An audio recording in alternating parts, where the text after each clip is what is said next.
Hello, welcome to the exam to review for Math 1813, which is prep for calc. So let's just hop right into it. Problem 1 says a bathtub was partially filled with hot water when the cold water tap was opened. 2 minutes later, the bathtub held a total of 48 gallons. 5 minutes after turning on the cold water, the bathtub held 61.5 gallons of water. So let's start with what we know. So we know, I'm going to zoom this in, we know that after 2 minutes, we had 48 gallons. So those two essentially go together. So I'm going to basically call it 2 minutes, 48 gallons. Okay? And then we also know that after 5 minutes, we have 61.5 gallons. So now we have technically a second point. Something like that, right? So A asks, what was the rate of change in number N of gallons of water from 2 minutes to 5 minutes? So we're being asked the rate of change, which if you remember, the rate of change is just, the rate of change is just slope, which is y2 minus y1 over x2 minus x1. So what do we know? We know 2 points, right? I'm going to call our 2's this one and our 1's this one. So y2 is 61.5. y1 is 48 all over 5 minus 2. And then when you plug that into the calculator, you will get 4.5 gallons per minute. And then do not forget the units. It doesn't include the units. So that's our answer for the first one. Okay, and then the next one asks, how many gallons of water were in the tub at the time the cold water was turned on? So what we're essentially being asked there is like your y-intercept or your initial value, correct? So if we remember y equals mx plus b, we just found m, and we can pick a y and an x from these values up here, right? So I'm gonna pick this second point, just because you can pick whichever point you want. So if we start plugging in, our y value is 61.5 equals our slope, which we found to be 4.5, times our x, which for that 61.5 is 5, and then plus our b, and then we can multiply this out, and 4.5 times 5 is 22.5, and now we have 61.5 equals 22.5 plus b minus 22.5 minus 22.5. Now we have b is equal to 39, and that's essentially the initial amount of water, of gallons that were in the tub initially. So now our question is, write a linear function for the number n of gallons of water at time t minutes after turning on the cold water. So we're essentially using what we have from the last two. So I said this was our m and this was our b. So if we had a y equals mx plus b, we could plug in b, y equals 4.5x plus 39. However, that is not the right answer, or you will get points taken off for that. We need the number of gallons to be labeled n, and we need time to be labeled as t. So time is our independent variable, and y is our number of gallons. So if I were to write the correct way, it would be n equals 4.5 t plus 39, and that is our answer. And all right, so let's move on to problem number 2. So problem number 2 says, find the equation of the secant line that passes through f of x equals this function at x equals 2 and x equals 4 as shown. So we are given 2 points. We are given points. We know this is x equals 2 and x equals 4. And the reason I'm making it because we know that that's where the line crosses, right? So what we need to find is we actually need to find our y values that correspond to both of these. So we need to find this and we need to find this.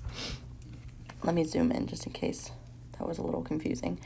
We have our 2 here and our 4 here, and we need to find the y values that correspond here and here. And how would we do that? Well, these y values also correspond to this graph, which we know that this graph is our f of x. So if we plug in our x values here into this function, we should get y values. So I'm going to call x at 2, 1, and x at 4, 2. So f of x1 is f of 2, and that would be negative 1/2 2 minus 2 squared plus 1. I am just plugging this 2 in where my x was. That's all I'm doing. And when you calculate that out, you get positive 1. And then I'm going to do f of x2, and that is f of 4. And doing the same thing again, and I'm just going to plug in the 4 here where my x was. And the answer there should be negative 1. All right, so now we have 2 points. We have 2, 1, and we have 4, negative 1. And then just to double check that makes sense with our graph. So from these two, we can find m, our slope. And if you remember from the first problem, m is y2 minus y1 over x2 minus x1. I'm going to make this 0.2 and this 0.1 and just plug in. So our slope will be y2, which is negative 1, minus y1, which is 1, all over x2, which is 4, minus x1, which is 2. And that will give us a slope of negative 1. All right, so we know our slope.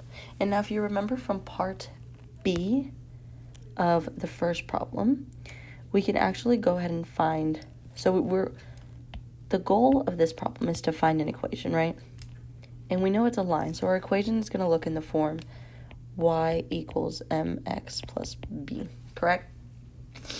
We have y's, we have m, all we're looking for is b at this point. And b is right here, right? So we know it's going to be a positive value. So let's just plug into our y equals mx plus b. So I'm going to pick this point. Y is 1, m is negative 1, x is 2, and we don't know b. So 1 equals negative 2 plus b. Add 2 to both sides. B is positive 3, which checks out because this is positive. So now if we wanted to put all that together, our formula or our equation for that line would be y equals negative 1x plus 3, or this can also be written as y equals negative x plus 3, because you can just ignore that 1. Alrighty, let's move on to number 3. The cost of X yearbooks is $D, where D is a function of X. I'm going to take this little by little. The average rate of change is constant, $15 per yearbook. So the slope is $15 per yearbook. And if we remember, D is dollars and X is yearbooks. If the cost of n yearbooks is 2,000, what is the cost of n plus 1 yearbooks? So, there are multiple ways to do this. So I'm going to show you the mathematical way of doing this. Let's say we have a y equals mx plus b, right? Which is actually, in the case of this, d equals mx plus b, right? Because d is our total. So we know that the total d is $2,000 when the number of yearbooks is n. So I'm going to go ahead and make our slope is 15. This is n. And we don't have a b in our case. Our b is 0. Because, right, if you sell 0 books, you get $0. So just logically, that makes sense. So what you can do is you can find out how many books n actually is. And if we were to do that, that would be not an even amount of books. So something like that, right? Now we're trying to find D if we know we sold n plus 1 yearbooks, right? So let's look at this. D has to equal, and I'm going to distribute this across, 15n plus 15, right? Well, we know 15n from up here is 2,000, and then we just add 15 to that. So D at n plus 1 is 2015. So that's the way to mathematically do it. Also, just to backtrack, you did not need to do this step unless you wanted to, but it's not necessary because we just plugged for 15n here. But if you want to, it's totally up to you. Okay, another way to think about this is logically. If you sell $2,000 worth of yearbooks and you're just selling one more yearbook, you're just adding $15 to that total, right? But either way, you'll get the same answer. So that's 2 ways to think about that. Alrighty, let's move on. So on number 4, it states, the graphs show linear functions labeled a, b, c, and d. Each can be written in the form y equals mx plus b. So I'm going to make a note of that just so we know. Identify which of the 4 graphs has the indicated properties. Sorry about that. And then it says explain your reasoning for each. So I'm going to just break this down real quick. If we remember, y is our output, x is our input, m is our slope, and b is our y-intercept, right? So let's look at these questions. So the first question says, m is greater than 0 and b is less than 0. So let's look for the graphs that have m greater than 0. So what m greater than 0 means, it means the slope is greater than 0, which means the slope is positive, which means the line is moving upwards, essentially. So for example, line B is positive. It has a positive slope. Also, line C has a positive slope.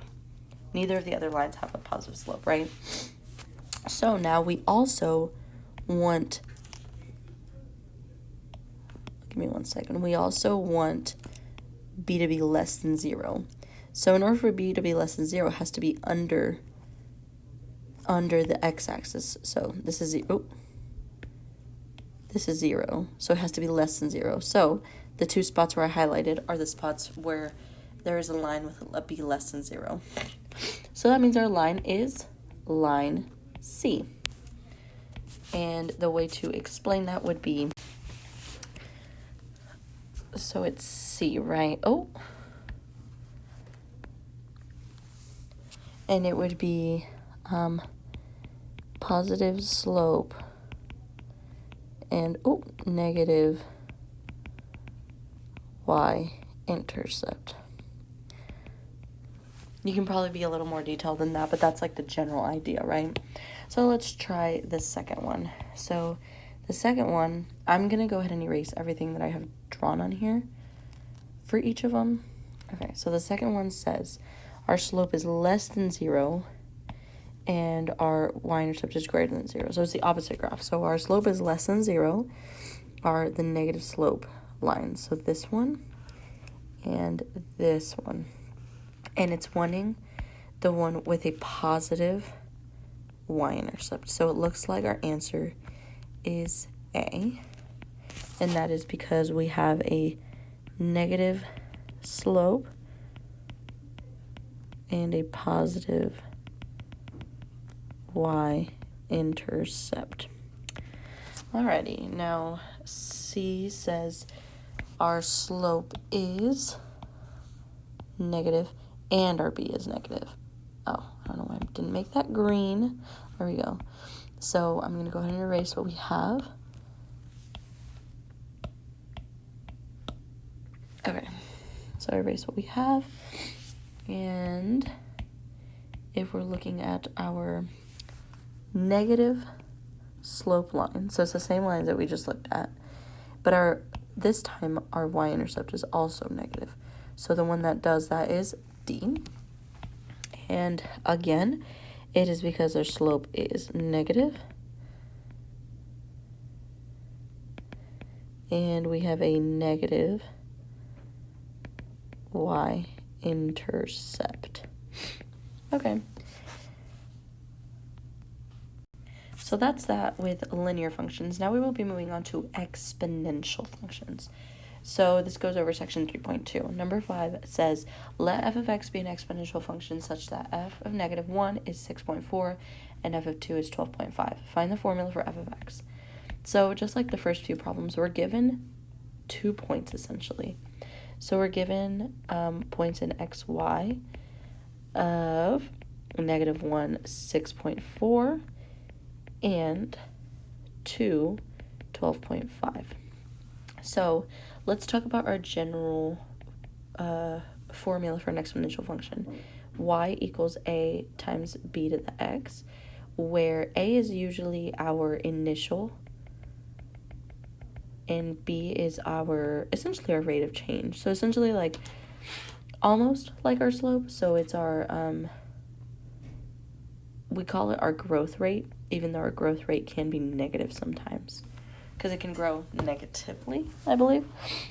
So, just like the linear functions, we have 2 xy's, we can make 2 equations, 2 unknowns.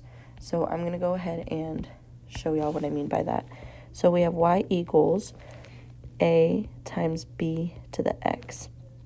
And now if we plug in this and this for 2 of our points, so y would be 6.4, and all of that is equal to a times b to the x, which would be negative 1. And then we have, so that's one of them, and then we have a second one, which would be 12.5 equals a times b to the second power. So now we have 2 equations, 2 unknowns. So you can do one of 2 things. You can either move stuff around, get one of the variables by itself, or better yet, for exponential functions, you can actually just divide them and work that way. So let me show you what I mean. So let's just divide our 1 by 2. So if we did 1 by 2, it would look something like 6.4 equals a times b to the negative 1 all over 12.5 equals a times b to the second. And you don't actually have to have a division symbol as equals, but it basically means the same thing. So now, if we notice, our a's actually cancel out, and we're left with this 6.4 over 12.5 equals, and if we remember, when you're dividing numbers with a power, you can actually just subtract the powers if the bases are the same. So we actually have something like b negative 1 minus 2, which is actually just b negative 3. So we have 6.4 over 12.5 equals b negative 3. And the way to get rid of that negative 3 is to essentially multiply by 1 over negative 3. And take this to the power of 1 over negative 3. And your b should be 1.25. So we have found one section of that. So I'm going to actually scoot this over, because now we can now we're just looking for a, right? So I'm going to actually look at this point. You can pick, again, whichever point you want, but I want to pick this point because it's not negatives. And now we're going to plug into this thing, y equals a times b to the x. So our y is 12.5, our a is what we don't know, our b we just found to be 1.25, and our x is 2 in this case. So if we solve this, we get 12.5 equals a times 1.5625. We divide by that over here, 625, and our a will actually be 8. So we have just found the 2 sections that make up our equation. So now we just plug in to our regular equation. So y equals 8 times 1.25 to the x. And I'm going to put this in parentheses just so we don't get confused. So that is our exponential function for those 2 points. All right, so number 6 says, assume the equations for a, b, c, and d can all be written in the form y equals a, b, t. And so this is similar like to the linear one we just did up here. So let's look at this. So I'm going to just let's break down what y equals a, b, t means again. Y is your output, t is your input, a is your initial or y-intercept, and b is your rate. So it determines whether you are increasing or decreasing. And the way to know that is if you are increasing and a is greater than 0, then b has to also be greater than 1 in order for our function to be increasing. So this is a little note. Now, in order for it to be decreasing, and a is greater than 0. And the reason I'm specifying a is greater than 0 is because think about it. If a was negative, then your whole thing would also, it'd be doing the opposite thing. It'd be a reflection of the original. But in this case, we're just looking at a greater than 0. So if it's decreasing and a is greater than 0, then b is between 0 and 1. Got it? All right, so let's look at these lines. And I'm going to kind of zoom out so we can see our little rules. Okay, so let's start with it. We're asked which function has the largest a value. So our a values are our y-intercept. So here's a y-intercept, here's a y-intercept, and here's a y-intercept for 2 graphs actually. So which one has the largest y-intercept? It looks like B does. So B, and our explanation would be it has the largest y-intercept. So now we're looking for which functions have the same a value. So it's the functions that share a y-intercept. And we already decided that that's this here, which is a, and it looks like c. So a and c, because they share a y-intercept. All right, and then C says, which function or functions has b value between 0 and 1? So in order for our b value to be between 0 and 1, according to this rule we came up with earlier, or not rule, but just like the property we were thinking about, if b is between 0 and 1, our function is decreasing. So let's look at our functions that are decreasing. So I'm going to go ahead and erase the things that are here, right? If we're looking at decreasing functions, it looks like this function is decreasing and this function is decreasing. If you notice, D and C are both increasing. So our functions are A and B, and the reason is they are both decreasing as T gets larger.